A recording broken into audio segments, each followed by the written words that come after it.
I feel trapped.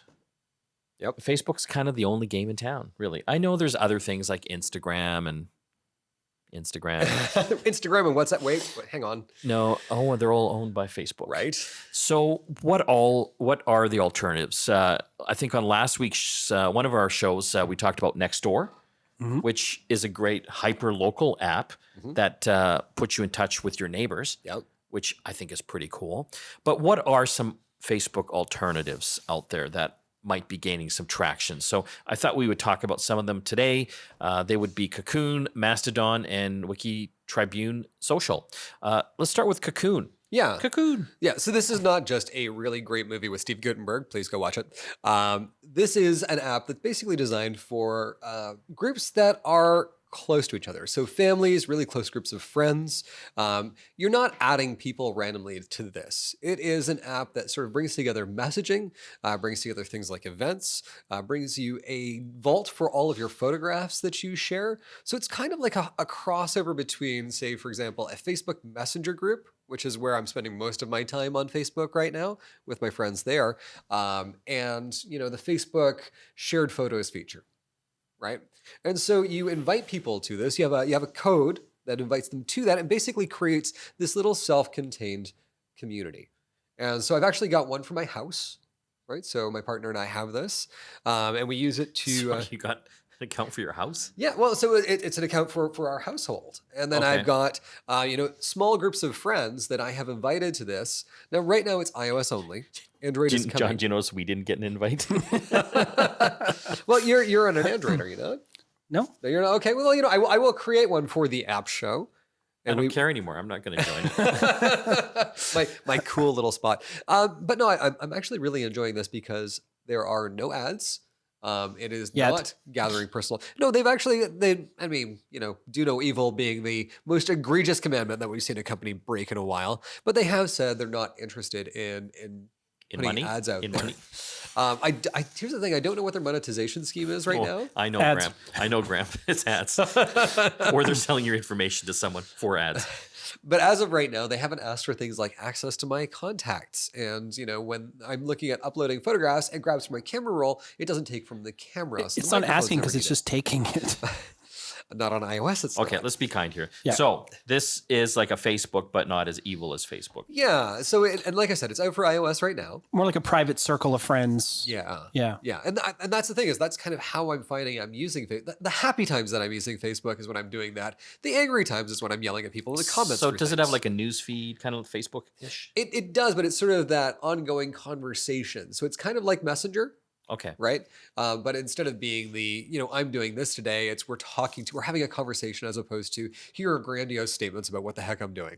One of the biggest things I don't like about Facebook is that I have a lot of friends on Facebook that I don't remember why we became friends. Yep. Right. You meet people at an event or, a party or something like that. And I don't remember who you are. Yeah. Because I met you 6 years ago and I'm still getting your daily updates about what you're having for lunch. And you have no friends in common. And then you kind of look into their feed and you're like, you are really weird. And for me to say that, that's something. Usually that's the quick trip to the unfriend list. But yeah. So I like the idea of only your close personal friends. But again, like Facebook, how well does that age too, right? And I would love a notes feature on my friend. So I add Graham to Facebook. I met Graham at work. Yeah. I was drunk one night and met this guy at the bar. It's funny you should mention that because when you do take a look at the profiles that are on that person's account, you can actually add notes. Oh, okay. So Cocoon does that for you. Nice. There you go. Yeah. Let's move along. You are going to tell us about WT Social or Wiki Tribune Social. Right. This is from Wikipedia founder Jimmy Wales, and it's being called the anti-Facebook. Okay. It's got over 200,000 users just days after launching. Compared to Facebook's 2 billion. Okay, keep going. Is it 2 billion? I thought it was more. Yeah. But essentially, and not unlike what Graham was saying about Cocoon, the idea is that it's privacy first. They're not selling your stuff. You're not the product in this case, but the idea is that you have to be invited from somebody else. And kind of like what you were saying about the private messenger groups, it's for small huddles of people that want to get together, share ideas, share photos, that kind of thing. Yeah. I think the biggest problem with these kinds of services is no one knows they exist unless we're talking about them like we are right now, or you get invited into one because you went to Graham's house at a party and now you're part of the inner circle, right? So I kind of like the tribal aspect of that things, but then it's also like, well, how do you get grandma in there, right? Like grandma's not going to know how to do a code and all this kind of stuff, right? Like that whole process has to be seamless. And that's, I guess, one thing that Facebook's done a really good job at is being the ubiquitous platform for these types of things. When we're talking about Wiki Tribune Social, in the middle of your explanation about Bitcoin, take a minute and stop and... I know, it's funny. At WT Social, I actually got an invite on the first day from a friend of mine, and it was kind of an unlikely invite, I thought at the time. He is a DJ and a promoter here in town, and he's booked me for a couple of gigs. And I got this invite, and I'm like, Pete, I didn't know that this kind of thing would appeal to you, but he invited me to this community, and now there's a small community of DJs on this platform. And I thought that was really cool. Again, sort of small, tribal, and you know, things that I care about. Things like that you might be a part of on a Facebook group, for example. Yeah. A small private group of like-minded individuals, but that's your whole platform now. Yeah. Right? Okay, John, you got 1 minute to tell us about Mastodon.